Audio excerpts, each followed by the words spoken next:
están, amigos telespectadores? Estamos en un nuevo programa de Tu Identidad.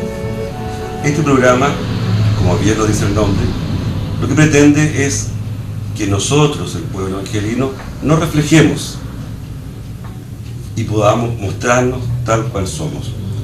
Hay muchos aspectos en la vida de la ciudad que son importantes. Hemos tenido a artistas, hemos tenido a pintores, vamos a tener otra gente, nosotros de distintas áreas, pero queremos tener a alguien de una parte de la comunidad que es muy importante, que es la fe. Especialmente hoy en día, donde el mundo está tan materialista, estamos absolutamente dados a comprar, de repente hace falta un minuto de detenerse, a pensar en Dios y en la fe. Hoy día hemos invitado al pastor Luis Segovia Godoy. Él es de la Iglesia Alianza Cristiana y Misionera. ¿Cómo está, pastor? Muy buenas tardes, muy bien, gracias a Dios. La primera pregunta. Ahí me consta que en los campos ustedes están haciendo un buen trabajo, especialmente en lo que se refiere a sacar a algunas personas del alcoholismo. Es una de las cosas que uno nota cuando va no solamente al campo, a la ciudad también, esa labor que hace que la familia se reconstituya muchas veces, que el hombre también vuelva a sentir orgullo, ¿no es cierto?, de ser persona. ¿Cómo hacen eso ustedes? Bueno, el trabajo que realiza la Iglesia Evangélica es un trabajo que está sobre la base de la enseñanza de Jesús, de poder llevar el Evangelio a toda la gente que realmente lo necesita. Bueno, todo el mundo necesita el Evangelio, ¿no? Pero estas personas llegan solas, ustedes van, dicen, oye, te queremos ayudar. ¿Cómo ocurre esta transformación que a veces es muy profunda? Sí, yo creo que la mayoría de las veces uno va a la gente. La mayoría de las veces, porque hay un trabajo evangelístico, lo que se llama un trabajo evangelístico, de evangelización, de ir a los lugares donde está la necesidad, de ir donde está la gente con problemas. Entonces, más que esperar que la gente venga, la iglesia va. ¿Cómo llega usted a la fe? A la fe evangélica. A ver, ¿cómo llega uno personalmente? Personalmente, porque muchos son de familia evangélica, otros, ¿no es cierto?, muchos fueron católicos alguna vez, ¿no es cierto?, sí. Y por alguna u otra razón, alguien los invitó, sintieron el llamado. ¿Cómo se llega? Por el caso suyo, ¿cómo llegó usted? Bueno, el caso mío, un poco, diríamos que fui beneficiado del hecho de haber sido parte de una familia evangélica. Yo tenía como 6 años cuando mi familia llegó a la iglesia. Entonces, por supuesto, eso hizo mucho más fácil que uno desde pequeño pudiese ir de alguna manera interiorizándose de la fe, del evangelio, de conocer la palabra, de ser parte de una iglesia, todo eso. Entonces eso a uno le ayudó mucho el haber llegado como niño a la iglesia. ¿Cómo encuentra que está el alma angelina? El corazón, el alma angelina. ¿Se ve bien? ¿Tiene remedio, digámoslo? Yo creo que lo mejor de todo es que tiene remedio. Esto tiene remedio porque si no, mientras esté el Evangelio de Cristo todavía hay remedio. Entonces, yo creo que el alma del angelino de alguna manera refleja también el alma del chileno en general, el hecho de que son hombres y mujeres que de alguna manera son emprendedores, tratan de avanzar en la vida, de darle lo mejor a la familia, a los hijos, pero aún detrás de todo eso hay un montón de problemas sociales, de desigualdad, pero también de vicios que también de alguna manera también se va traspasando a la familia. Por otra parte, vemos de alguna manera como el entorno familiar se ha ido también de alguna manera desmoronando, porque en el fondo papá, mamá trabajan, los niños quedan un poco expensas de los profesores, de las tías, de la nana, entonces también se va perdiendo un poco esa consistencia de familia. Efectivamente. Ahora, una cosa que muchas veces les cuesta entender a la persona que está fuera de la iglesia evangélica, ¿no es cierto? Porque uno más o menos entiende cómo funciona la católica, más o menos, la verdad. Ya. ¿Cómo funciona la iglesia evangélica? Porque la verdad es que uno ve, ¿no es cierto?, que hay varias iglesias con distintos nombres, uno no sabe si son lo mismo, si son parecidas, luego uno ve algunos predicadores en la televisión, ¿no es cierto?, que también tienen nombres como evangélicos de algo. ¿Cómo es esto? ¿Por qué no nos explican así de forma sencilla para que podamos entender?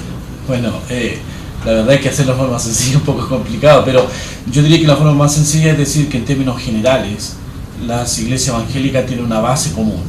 Entonces hay una fe común, hay un Señor común, hay un Espíritu Santo común, hay un bautismo común, es decir, hay elementos que de alguna manera nos identifican y nos hace ser parte de un solo cuerpo, como iglesias evangélicas en general. ¿Pero qué nexo o ligación tienen unas de otras? A ver, en términos generales las iglesias o denominaciones, porque en el fondo las iglesias evangélicas la componen distintas denominaciones y cada denominación tiene una cantidad de iglesias locales. Entonces la conexión que solamente hay entre ellos es lo que nosotros llamamos una conexión de amor fraternal, ya filial, pero no es subordinación. No es subordinación. Ahora, las denominaciones son autónomas, cada una son autónomas. Ahora, supongamos que yo quisiera ser pastor, ¿ya? Tengo que repetirme muchas cosas, pero supongamos que tuviera que repetirme de menos cosas de las que yo pienso que tengo que repetirme, y quisiera ser pastor de su iglesia. ¿Cómo llego a ser pastor? Ya, de mi iglesia, primero usted tiene que ser miembro activo de una iglesia. Por cierto. Ya, es miembro activo de una iglesia. ¿Y eso significa? Para que llegue a ser miembro activo de una iglesia, primero tiene que haber la iglesia tiene que tener la convicción de que usted es una persona que nació de nuevo, que aceptó a Jesucristo y que ha comenzado una vida nueva. Entonces, luego que usted ha recibido la iglesia a través de la conversión y del bautismo, usted pasa a ser parte oficial de la iglesia, miembro activo que se le llama. Después de un periodo de 2 años a lo menos, si después de ese periodo de 2 años usted siente el llamado del pastorado, entonces tiene que primero comentarlo con sus líderes de la iglesia local, donde lo van a orientar y le van a ayudar. Para eso hay un seminario.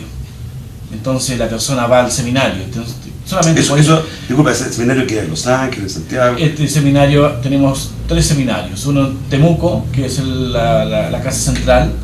Tenemos uno en Santiago y tenemos uno en Concepción. Entonces cuando llega la persona, allá tiene que ir con todos sus antecedentes, y entre ellos va también el respaldo de la iglesia local y el respaldo del pastor, de su pastor de su iglesia local. Entonces ahí ingresa al seminario y ahí tiene que estar 4 años estudiando. Ya. Entonces en esos 4 años también se le capacita para el pastorado, pero también se prueba el carácter. No es de régimen interno, ¿no es cierto? Hay un régimen interno también. Hay régimen interno, ya. Pero no es obligatorio, es optativo para los que vienen de lejos. Ya. Entonces en esos 4 años la persona tiene que evidenciar primero mucho amor por la obra del Señor, mucho amor por la palabra de Dios, porque en el fondo los 4 años son para prepararlo en la palabra de Dios en la Biblia, pero también para preparar su carácter. Entonces, en esos 4 años, después que termina sus 4 años, pongamos el caso que es un buen alumno y termina sus 4 años, luego tiene que pasar un examen final. Pero no significa que una vez terminados los 4 años y egresa del seminario, ya es pastor. No es pastor todavía. Simplemente es un egresado del seminario. ¿Cómo llega a ser pastor? Cuando una vez que ha egresado, entonces nuestra denominación está dividida en distritos. Entonces, un distrito puede invitar a uno de estos alumnos que ha egresado para que pastoree una de las iglesias. Entonces ahí tiene que pedir, ¿cierto?, los antecedentes al seminario, el seminario da el pase, y entonces este distrito, que es de nuestra denominación, lo recibe y lo pone a prueba por mínimo 4 años. Ya. Entonces, pues, en esos 4 años él tiene que dar evidencia de que realmente ha sido llamado para el pastorado, y si en esos 4 años ha demostrado ser un hombre llamado por Dios para el pastorado, entonces recién se le ordena pastor. Entonces, después de 4 años, generalmente son 4, 5, 6 años a veces. Yo le hacía la pregunta porque, bueno, la idea que uno tiene distintas veces, porque me tocó alguna vez conversar con algún joven que era miembro de una iglesia, y él, todo este proceso que usted me cuenta, a lo mejor es otra iglesia evangélica, no existía. Bueno, yo le puedo contar después cómo es. Claro, sino más bien que el pastor, ¿no es cierto?, veía que él tenía condiciones para pastorear, ¿ya? Y que le decía, mira, tú lo que tienes que hacer es buscar un lugar, buscar una iglesia, ¿no es cierto?, y financiar esa iglesia. Y de ese modo, ¿no es cierto?, él se hacía pastor, digamos. Correcto. Eso es lo que me tocó escuchar a mí de una persona. Sí. No este proceso largo, Sí. que no pongo en duda, por cierto. Sí, lo que pasa es que ahí es donde está la diferencia entre las iglesias. Tenemos una base común, pero hay otras cosas que nos diferencian unos de otros. Entonces hay iglesias donde, por ejemplo, falleció el pastor, y que lo que se hace es que dentro de la misma hermandad se elige una persona para que reemplace al pastor. Otras iglesias, falleció el pastor, colocan al hijo del pastor. O si el pastor se enfermó, el pastor coloca a su ayudante como pastor, etc. Hay distintas formas, modalidades. Todas esas modalidades El caso de pasan ustedes especialmente en las iglesias pentecostales. Ya. ¿Ya? Las iglesias pentecostales no pasan por los seminarios, no es así como la iglesia Alianza, Bautista, la iglesia Centros Bíblicos, la iglesia Asamblea de Dios, por mencionar alguna, ¿no? Entonces, generalmente esas iglesias sí exigen que la persona haya sido preparada en un seminario. Ahora, bueno, eso hace, ¿no es cierto?, que sea tan distinta la preparación de uno a otro. O sea, la iglesia en realidad cuesta que uno pueda sacar un molde para decir, esto es la iglesia evangélica, porque la verdad que son distintas. Tenemos algunas áreas que son distintas. Ahora, son distintos en eso, que no es menor, por cierto, porque el nivel de preparación también es distinto, ¿no es cierto? En temas de orden valórico, ¿hay algunas diferencias? Yo diría que en términos generales no, porque yo creo que todas las iglesias en términos generales, pueden haber excepciones, también hay iglesias o grupitos más pequeños que no tienen ese cuidado, pero en términos generales, sea iglesia pentecostal, sea iglesia bautista, creo que en todas hay el cuidado de colocar a las personas que realmente primero han demostrado en su testimonio, lo que llamamos nosotros testimonios, ¿no? Entonces, o estilo de vida. Entonces, que han demostrado en su estilo de vida ser personas respetuosas, primero temerosas de Dios, pero también respetuosas de la gente a la cual atienden, ¿no? Entonces, porque recordemos que los pastores tenemos que atender a matrimonios, tenemos que atender a gente necesitada, personas con problemas emocionales, atender niños, niñas. Entonces, tienen que ser personas muy bien probadas para poder llegar al pastorado. Entonces, pero me da la impresión que hay algunas que sí se preocupan más de esa área y otras que se preocupan menos.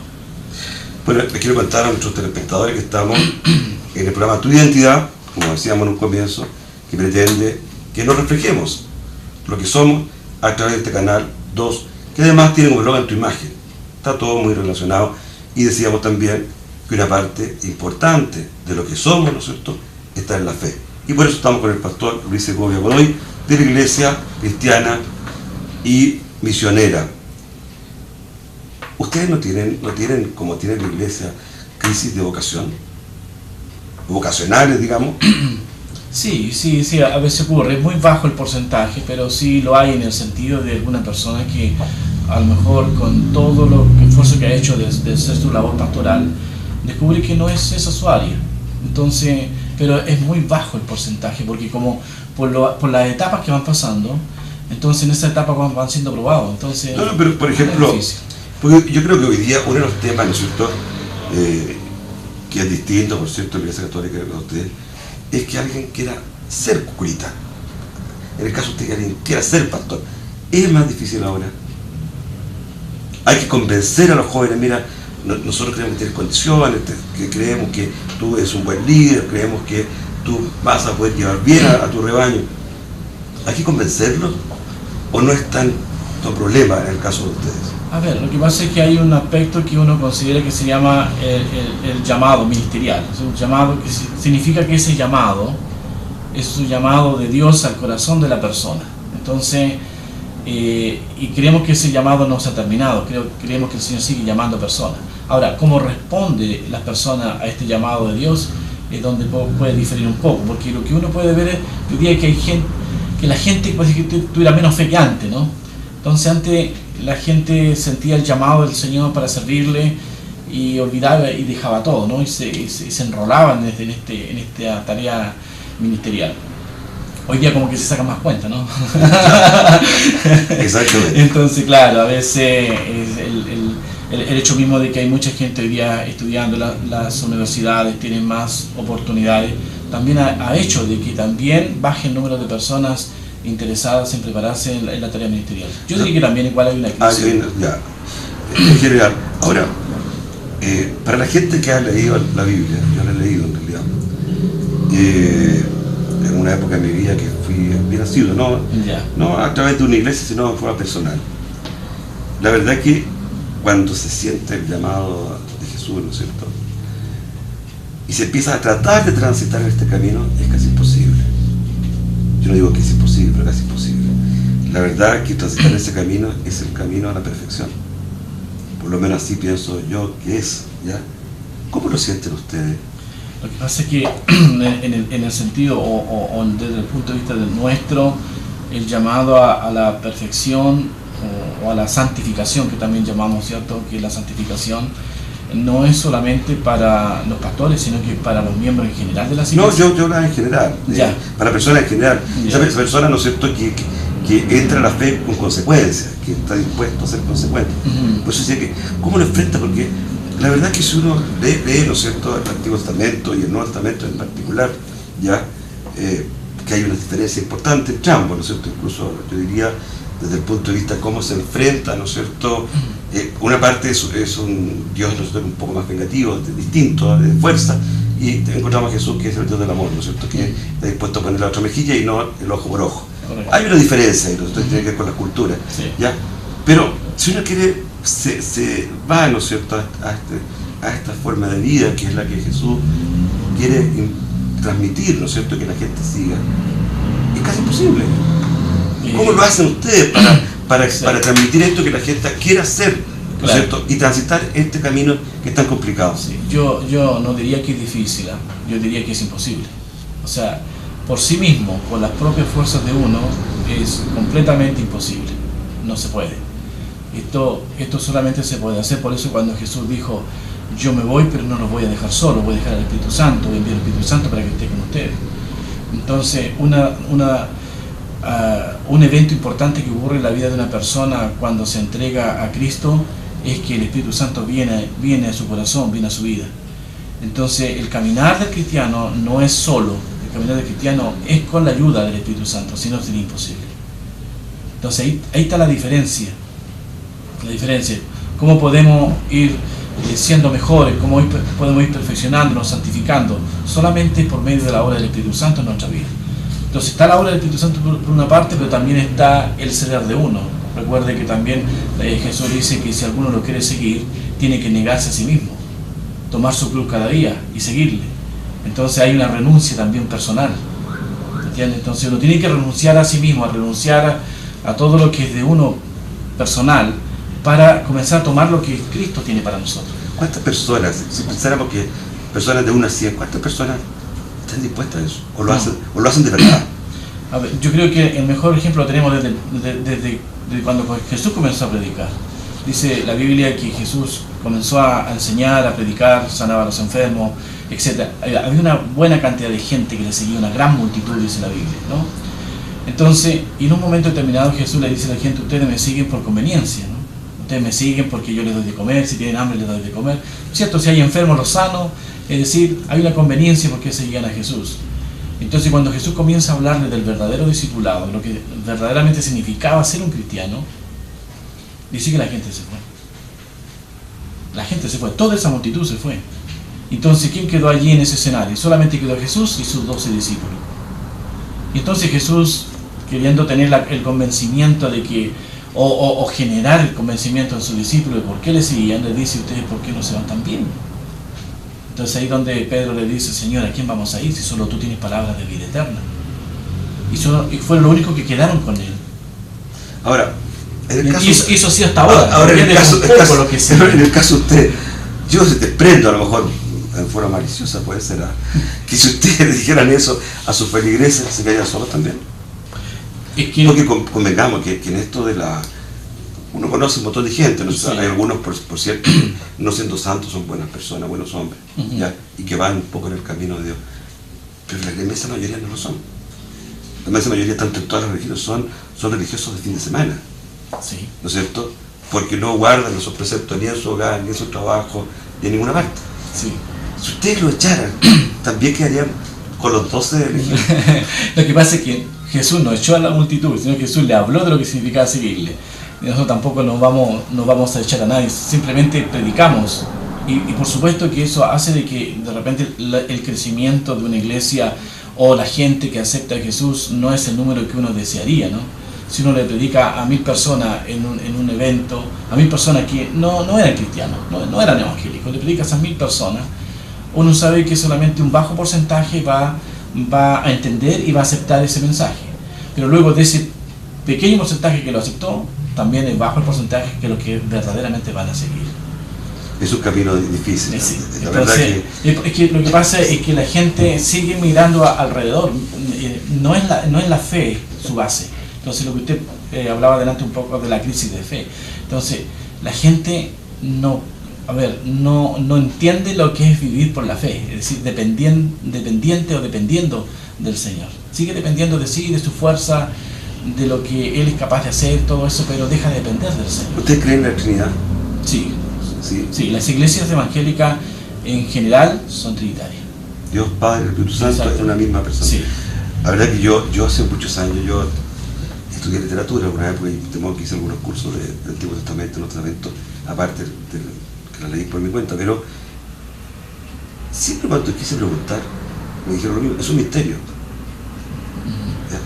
Entonces, obviamente, cuando uno quiere aprender, quiere saber, quiere entender, ¿no es cierto?, y le dicen que es un misterio, la verdad es que no se llega a ninguna parte.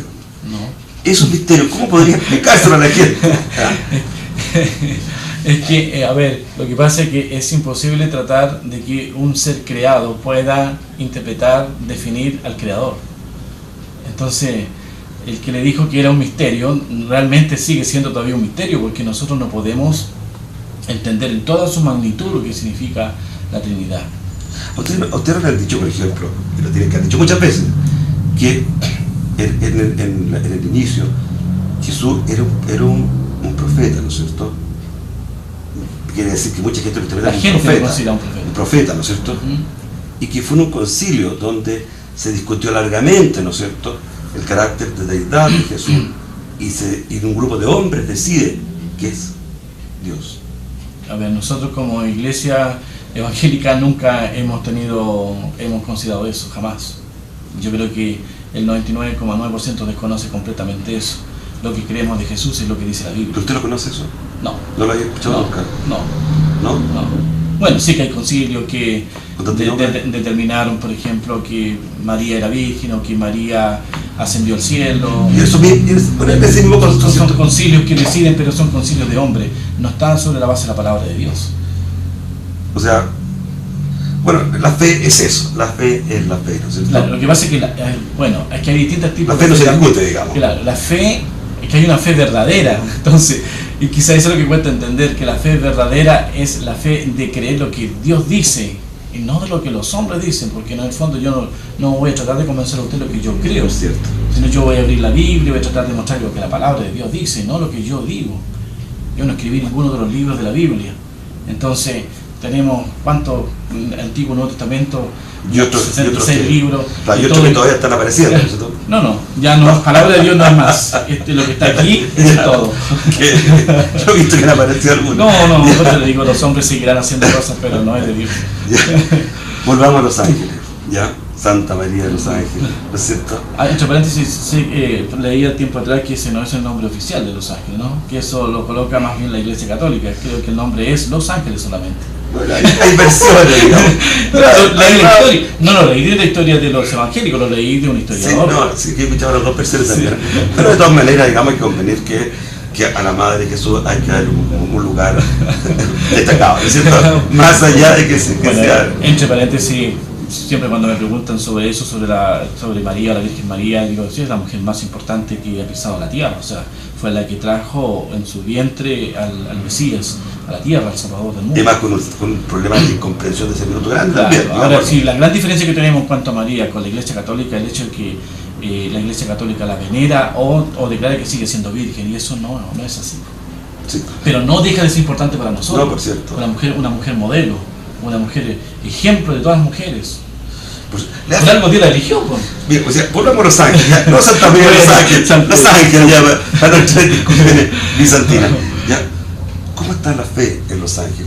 ¿Cómo perciben ustedes que es el ciudadano angelino se acerca a la fe.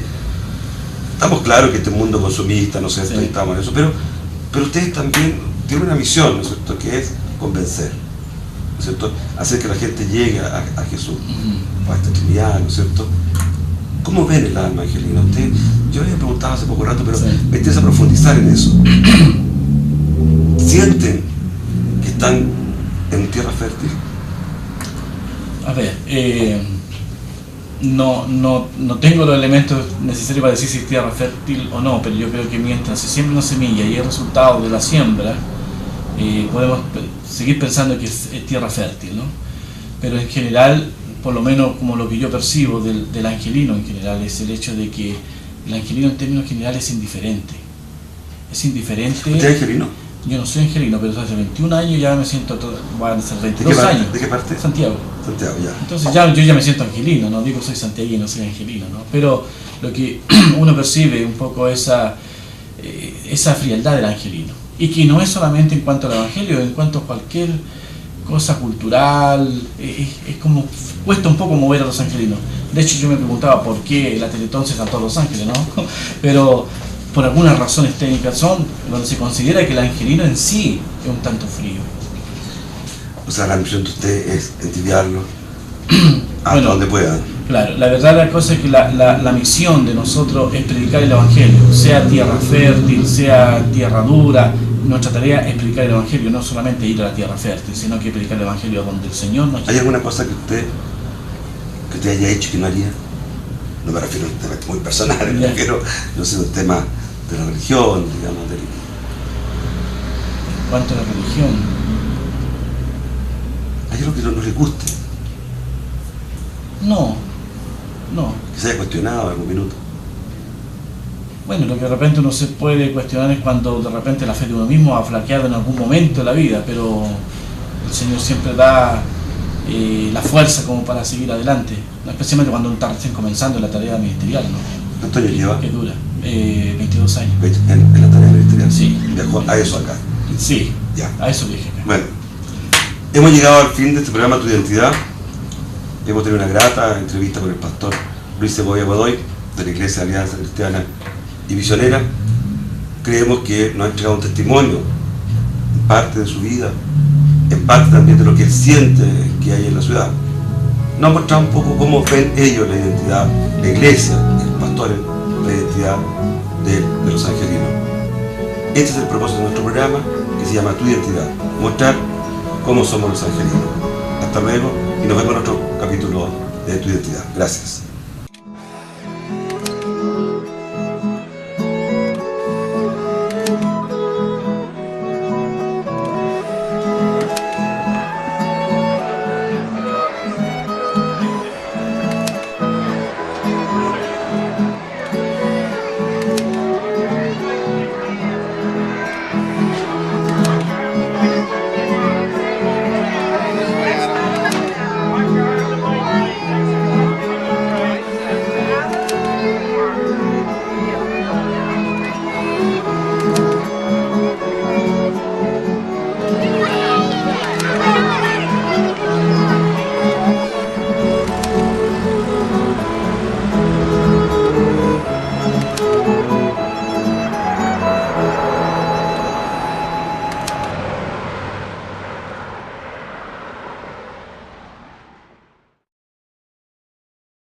Evangélica es un trabajo que está sobre la base de la enseñanza de Jesús, de poder llevar el Evangelio a toda la gente que realmente lo necesita. Bueno, todo el mundo necesita el Evangelio, ¿no? Pero estas personas llegan solas, ustedes van, dicen, oye, te queremos ayudar. ¿Cómo ocurre esta transformación que a veces es muy profunda? Sí, yo creo que la mayoría de las veces uno va a la gente. La mayoría de las veces, porque hay un trabajo evangelístico, lo que se llama un trabajo evangelístico, de evangelización, de ir a los lugares donde está la necesidad, de ir donde está la gente con problemas. Entonces, más que esperar Que son importantes. Hemos tenido a artistas, hemos tenido a pintores, vamos a tener otra gente, nosotros de distintas áreas, pero queremos tener a alguien de una parte de la comunidad que es muy importante, que es la fe. Especialmente hoy en día, donde el mundo está tan materialista, estamos absolutamente dados a comprar, de repente hace falta un minuto de detenerse, a pensar en Dios y en la fe. Hoy día hemos invitado al pastor Luis Segovia Godoy. Él es de la Iglesia Alianza Cristiana y Misionera. ¿Cómo está, pastor? Muy buenas tardes, muy bien, gracias a Dios. La primera pregunta. Ahí me consta que en los campos ustedes están haciendo un buen trabajo, especialmente en lo que se refiere a sacar a algunas personas del alcoholismo. Es una de las cosas que uno nota cuando va, no solamente al campo, a la ciudad también, esa labor que hace que la familia se reconstituya muchas veces, que el hombre también vuelva a sentir orgullo, ¿no es cierto?, de ser persona. ¿Cómo hacen eso ustedes? Bueno, el trabajo que realiza la iglesia...